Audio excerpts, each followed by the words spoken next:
तुमने जंगली जानवरों को लोगों पर हमला करते तो देखा होगा, लेकिन हमारी आज की कहानी में इसका एकदम उल्टा है। कहानी की शुरुआत होती है एक जू से, जहाँ कुछ शिकारियों ने घुसकर एक शेर का बच्चा चुरा लिया। उस बच्चे को पिंजरे में कैद करके एक हवाई जहाज में ले जाया जा रहा था। इसके बाद हम एक 25 साल की लड़की एल्मा को देखते हैं, जो पियानिस्ट बनना चाहती है। उसे जानवर भी बहुत पसंद थे। एक दिन वो एक आइलैंड पर घूमने जा रही थी। असल में ये आइलैंड उसके दादा का था। उसके दादा ने उसे कई साल पहले गोद लिया था और अब उनकी मौत के बाद ये आइलैंड एल्मा को विरासत में मिला है। आइलैंड पर अंकल जो ने उसका स्वागत किया। वहाँ पर एक बहुत सुंदर सा घर था। उसने फैसला किया कि वो आज की रात इसी आइलैंड पर गुजारेगी। रात के समय अपने दादा की वीडियोस देखकर एल्मा का दिल भर आया। एक वीडियो में उसके दादा ने बताया कि स्नो नाम की एक मादा भेड़िया कुछ साल पहले न जाने कहां से इस आइलैंड पर आ गई थी और समय के साथ उन दोनों में गहरी दोस्ती हो गई। दादा ने एल्मा से कहा कि वो भी स्नो को ढूंढकर उससे दोस्ती कर ले। उस रात शेर के बच्चे वाला प्लेन बेहद खराब मौसम की वजह से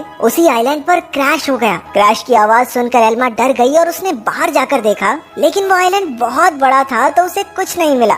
अगली सुबह चार्ल्स और एली नाम के दो नौजवान वहां आए। उन्होंने स्नो को कैद करने के लिए जाल बिछा दिया। असल में वो भेड़ियों के पार्क के मालिक थे और उसके लिए स्नो को पकड़कर ले जाना चाहते थे। कुछ देर बाद स्नो जाल में फंस गई, लेकिन अपनी सूझबूझ से चार्ल्स और एली के आने से पहले ही वो जाल काटकर भाग निकली। फिर वो तैरकर आइलैंड की दूसरी ओर जा पहुंची, जहां उसकी मुलाकात एल्मा से हुई। पहले तो एल्मा घबरा रही थी, लेकिन फिर उसने अपने दादा की बात याद की और स्नो को पुचकारने लगी। कुछ देर बाद एल्मा प्लेन क्रैश की जगह पर पहुंची। खुशकिस्मती से शेर के बच्चे को कोई चोट नहीं पहुंची थी। वो एक पक्षी के घोंसले में गिर गया था, लेकिन पक्षी ने उसे नीचे धक्का दे दिया और इसके बाद वो सीधा जाकर एल्मा की गोद में गिरा। एल्मा भी उसे अपने साथ घर ले आई। उसी वक्त स्नो भी अपने छोटे बच्चे के साथ घर में आ गई। घर में 3 प्यारे जानवर देखकर एल्मा बहुत खुश थी। उसने तुरंत अंकल जो को बुलाया, लेकिन उन्होंने एल्मा से कहा कि इन खतरनाक जानवरों को घर में रखना ठीक नहीं है, तुम्हें इन्हें जू वालों को दे देना चाहिए। अंकल ने ये भी बताया कि शेर के बच्चे को ढूंढते हुए जू के कर्मचारी वहाँ जरूर आएंगे, और हुआ भी बिल्कुल वैसा ही। अगले दिन एनिमल कंट्रोल वाले वहाँ पहुँच गए। वो जानती थी कि जू वाले कितने बेरहम होते हैं, इसलिए उसने फैसला किया कि वो उन्हें जानवरों के बारे में कुछ नहीं बताएगी। उसने झूठ कह दिया कि उसने किसी शेर के बच्चे को नहीं देखा। घर लौटकर उसने देखा कि स्नो अपने बच्चे के साथ साथ शेर के बच्चे को भी दूध पिला रही थी। उसे बेहद खुशी हुई, क्योंकि अब स्नो दोनों बच्चों का ख्याल रख रही थी। जैसे जैसे दिन बीतते गए, दोनों बच्चों में दोस्ती बढ़ती रही। एल्मा ने भेड़िए के बच्चे का नाम जैक रखा और शेर के बच्चे का नाम ड्रीमर। उधर अंकल जो को चिंता थी कि ये जंगली जानवर एल्मा को कोई नुकसान न पहुंचा दे, लेकिन इसी तरह कुछ महीने गुजर गए और अब दोनों बच्चे थोड़े बड़े हो चुके थे। एल्मा उन्हें आइलैंड पर घुमाने ले जाती और अपने दादा की मनपसंद जगह पर उनके साथ खेलती भी थी। बदकिस्मती से एक दिन जब एल्मा पियानो के एक ऑडिशन के लिए गई थी, तो पीछे से वो भेड़िए के पार्क वाले आइलैंड पर घुस गए। इस बार वो स्नो को कैद करके अपने साथ ले ही गए। उधर एल्मा का सिलेक्शन भी हो गया और वो बेहद खुश थी, लेकिन जब वो घर लौटी तो उसके होश उड़ गए। उसके घर का सारा सामान बिखरा हुआ था, क्योंकि दोनों बच्चे भूख की वजह से परेशान हो गए थे। एल्मा ने स्नो को ढूंढने के लिए पूरा आइलैंड छान मारा, लेकिन स्नो तो वहाँ थी ही नहीं। अब उसे ही बच्चों का पेट भरना था, इसलिए उसे ना चाहते हुए भी अपनी पियानिस्ट की नौकरी छोड़नी पड़ी। एक दिन अंकल जो फिर से वहाँ आए और खूंखार जानवरों को अब तक वहाँ देखकर गुस्से से भर गए। उसने एल्मा से उसी वक्त जानवरों को जू में भेजने को कहा, लेकिन एल्मा ने उन्हें समझाया कि उसके दादा की यही इच्छा थी कि वो जानवरों के साथ रहे, और फिर जू में न जाने इन मासूमों पर कितने अत्याचार होंगे। आखिरकार अंकल जो भी मान गए और एल्मा को गले से लगा लिया। अब उनका सारा समय जानवरों को खाना खिलाने और उनका पूरा ध्यान रखने में जाता था। एल्मा को जैक और ड्रीमर से बहुत प्यार था और बदले में जानवर भी उस पर जान छिड़कते थे। देखते ही देखते 1 साल गुजर गया और अब दोनों जानवर बड़े हो गए थे। अंकल जो शहर से उनके लिए मांस लाया करते थे, लेकिन उनके पास जाने में उन्हें डर लगता था। उन्होंने फिर से एल्मा को समझाया कि इनके साथ रहना खतरे से खाली नहीं है, लेकिन एल्मा किसी कीमत पर उन्हें छोड़ने को तैयार ही नहीं थी। एक दिन एक माँ बेटी कश्ती में आइलैंड के नजदीक आए। उन्हें देखकर जैक उनके पास जाने लगा। जैसे ही एल्मा ने ये सब देखा, वो जैक को रोकने के लिए भागी, लेकिन वो एक पत्थर से टकराकर नीचे गिर गई और उसके सर में चोट लगने की वजह से वो उसी वक्त बेहोश भी हो गई। वो माँ बेटी ये सब नहीं देख पाई और वापस कश्ती में चली गई। कुछ ही देर में जैक और ड्रीमर एल्मा के पास आए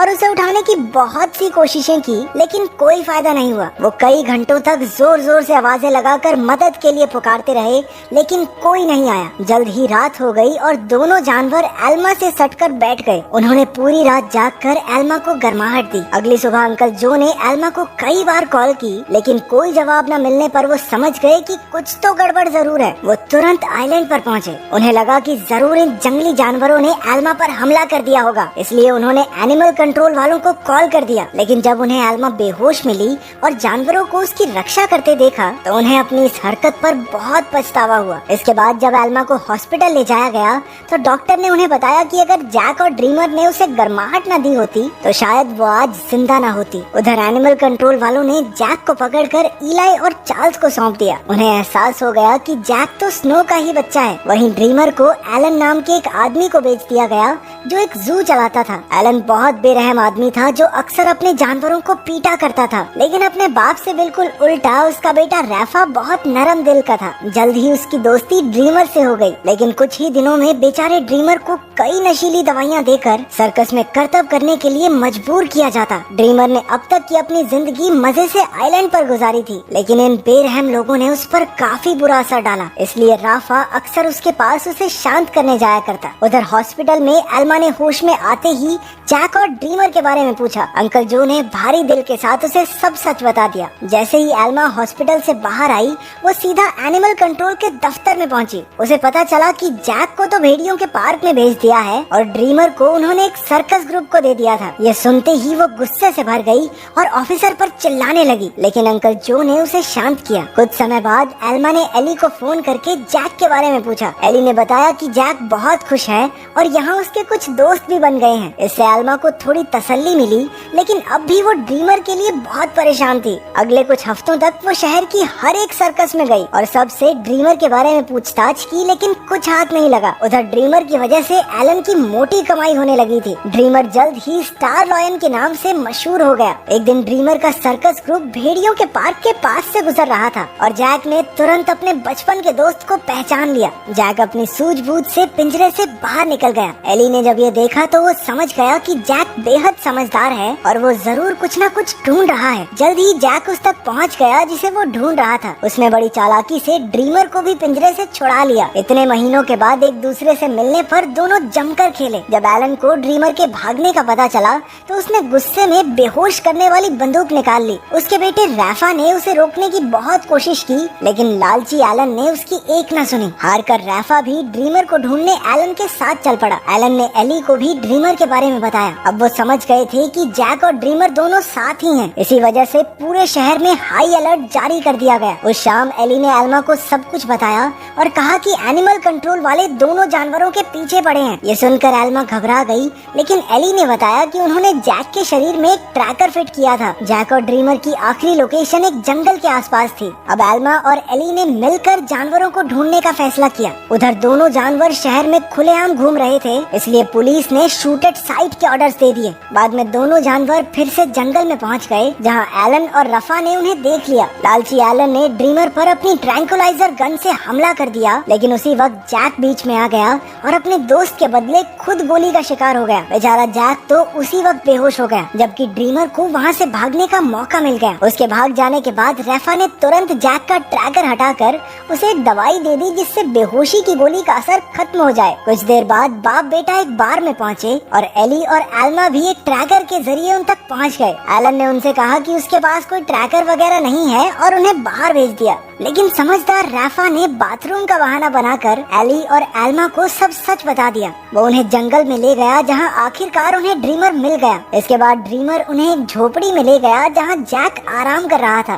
खुशकिस्मती से उसे सही टाइम पर होश आ गया था, लेकिन तभी उन्हें पुलिस के आने का शक हुआ तो एल्मा ने दोनों जानवरों को खुफिया रास्ते से भगा दिया। अब आइलैंड तक पहुंचने के लिए उन्हें सिर्फ एक नदी पार करनी थी। पुलिस से बचने का एक यही रास्ता था, लेकिन वहाँ कोई कश्ती नहीं थी, इसलिए सबको तैर कर ही जाना होगा। जैक तो उसी वक्त फुर्ती से नदी में तैरने लगा, लेकिन ड्रीमर पानी से डरता था। एल्मा ने उसे हिम्मत देने की बहुत कोशिश की, लेकिन ड्रीमर वापस जंगल की ओर मुड़ गया। जैसे ही जैक और एल्मा तैर रहे थे, उन्हें बंदूक चलने की आवाज सुनाई दी। इसका मतलब ये था कि ड्रीमर अब इस दुनिया में नहीं रहा। आइलैंड पर पहुंचकर एल्मा फूट फूट कर रोने लगी, लेकिन ड्रीमर अचानक उसके सामने आ गया। असल में वो जंगल में पुलिस वालों को भटकाने के लिए गया था। उसे जिंदा देखकर सभी खुशी से झूम उठे। आखिर एल्मा ने जैक और ड्रीमर के लौटने की खुशी में पार्टी में पियानो बजाया। अब उनका परिवार पूरा हो गया था। अंत में एल्मा ने सबको अपने प्यारे जानवरों की कहानी बताई, जिससे सभी लोगों के दिल भर आए और वो तीनों खुशी खुशी फिर से एक साथ रहने लगे। तो तुम्हारा फेवरेट जंगली जानवर कौन सा है और क्या तुम उसे पालना चाहते हो?